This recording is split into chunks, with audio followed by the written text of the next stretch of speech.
చెప్పడమ్మా మీ సమస్య ఏంటి? మీదేనా? మాది అదే. మీరు ఎప్పటి నుంచి ఉంటున్నారు? మేము 20 సంవత్సరాల నుంచి. ఎంత ఉందమ్మా ఇల్లు అక్కడ? మా అక్కలకు ఉంది. మా అక్కలు 6 ఇళ్ళలో కట్టుకున్నాము. 6 ఇళ్ళు అందరు కలిసి కట్టుకున్నారు. ఎంత 180 గజాల 180 గజాల్లోన 6 ఇళ్ళు కలిసి కట్టుకున్నాము. అది 6 ఇళ్ళకి ఏంటి ఒకటే ఫ్లాట్ ఇస్తామంటే ఇవి 6 ప్రేమలు ఎక్కడ పోవాలి? రోడ్డు మీద పడాలి కదా. మా ఇల్లు మాకు ఉండాలి. ఎవరు మా ఇంటి జోలికి రావద్దు. నువ్వు ఇచ్చే పథకాలు వద్దు, ఏమొద్దు. మాకు ఇక్కడే ఉంది ఓటు. ఇక్కడే ఓటు ఉండి ఓటు కూడా వేసాము, గెలిపించాము. గెలిపించినంత మాకు ఏముంది లాభం? మాకు ఏడుపైనా రోడ్డు మీద మేము శ్రీకాకుళం నుంచి ఇక్కడ 20 సంవత్సరాల నుంచి ఉన్నాం. అంతా మాది అక్కడే. అక్కడేమో ఇల్లు స్థలం అమ్ముకొని భూమి ఉంటే భూమి అమ్మేసి ఇక్కడ కట్టుకున్నాము. పిల్లలు భవిష్యత్తు బాగుంటది కదా, పల్లెటూరు అది. అక్కడ ఏం బాగాలేదు, ఇక్కడ పిల్లల ఫ్యూచర్ బాగుంటది అని ఇక్కడికి వచ్చినాము. సరేలే మేము బాధపడి మా ఎక్కడైనా బాగుపడుతుంది కానీ ఎంతో సంతోషంగా ఉన్నాము. అలాంటిది ఈ రోడ్డు మీద పడేస్తున్నా అంటాడు. ఇప్పుడు మేమేం చెప్పుకోవాలి? మా అక్క ఎక్కడ పోవాలి? ఇది మా ప్రాబ్లము.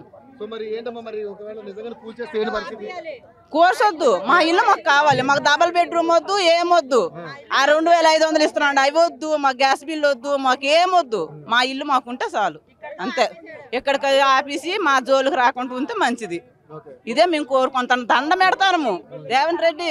ఒక అక్క చెల్లెలకు చెప్తాను, అన్న మా ఈ అక్కల జోలికి రాకండి, మా ఇంటి జోలికి రాకండి, మా అక్కలకి ఇదిలో పెట్టకండి. మా ఇల్లు మాకు ఉండిపోయి మరి కాలు మీద పడి చెప్తాను.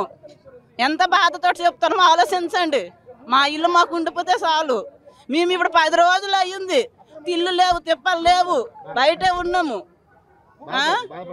ఎంత బాధ ఉందో మరి. బాధపడుకుంటే బాధ ఉంది సార్. బాధపడుకుంటే ఎట్లా?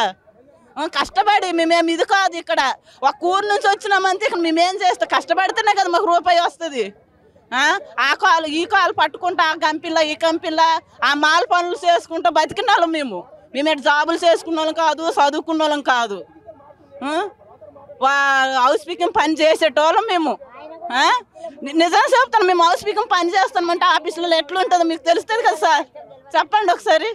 దేనికోసం చేస్తాం? మా పిల్లల ఫ్యూచర్ బాగుంటుంది. ఒక నీడ ఉంది కదా, ఇంతకీ ఫోన్లో అప్పులు చేసినా సరే అప్పు మెల్లి తీర్చుకుందామా అనుకొని మేము బాధపడి కడితే నువ్వు ఇప్పుడు వచ్చి కూలి చేస్తున్నంత రోడ్డును పడిస్తే మా పరిస్థితి ఏంటి? మా జోలికి రాకుండా మా ఇల్లు మాకుంటే చాలు. అందరూ కన్నీళ్ళు పెట్టుకుంటున్నారు. రేవంత్ రెడ్డి గారు కనీసం కనికరం, జాలి చూపించండి. వాళ్ళ బాధలు ఎంత ఎండలో నిద్ర లేక వాళ్ళు చూడండి, అందరూ ఏడుస్తున్నారు. ఏంటి దీనివల్ల మీరు ఏం సాధిస్తారనేది వాళ్ళు మాట్లాడుతూ ఉన్నారు. మా కోట కూడా ఎక్కడ ఉంది? నీకే వేసిన మోటు మా ఫ్యామిలీ మొత్తం వేసాము, గెలిపించాము. ఏదో మేలు చేస్తావు అనుకోని ఇట్లా మమ్మల్ని ఏడిపిస్తావని అనుకోలేదు. రోడ్డు మీదకి ఈడుస్తాను అనుకోలేదు. మాకు దయచేసి రోడ్డు మీదకి ఏడవకుండా చూడండి. ఇదే మేము కోరుకుంటాము. పుణ్యం అంతే సార్.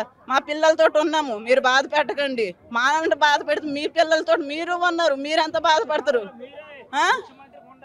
మేము మా ఇల్లు తీయకుంటే నువ్వు సచ్చేదాకా నీకే ముఖ్యమంత్రి చేస్తాము.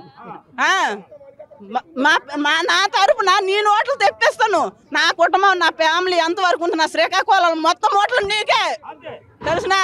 కానీ మా ఇల్లు జోలికి రాకు. వాళ్ళ బాధ ఒక్కసారి అర్థం చేసుకోండి దయచేసి. ఇక్కడ మనకు కావాల్సింది ప్రజల మద్దతు. ఆ ప్రజలు ఈరోజు చూశారు కదా, ఎక్కడో శ్రీకాకుళం నుంచి వచ్చి ఇక్కడ స్థిరపడి మీకు ఓటు వేస్తున్నాం. మా ఓటు హక్కు కూడా మా దగ్గర ఉంది. ఇప్పుడే కాదు, మీరు దిగిపోయేంత వరకు మిమ్మల్ని గెలిపిస్తూనే ఉంటాం అని చెప్పేసి మాట్లాడుతూ ఉన్నారు. కనీసం ఒక ఇప్పుడే గెలిపించి పరిశాన్ అయినాం.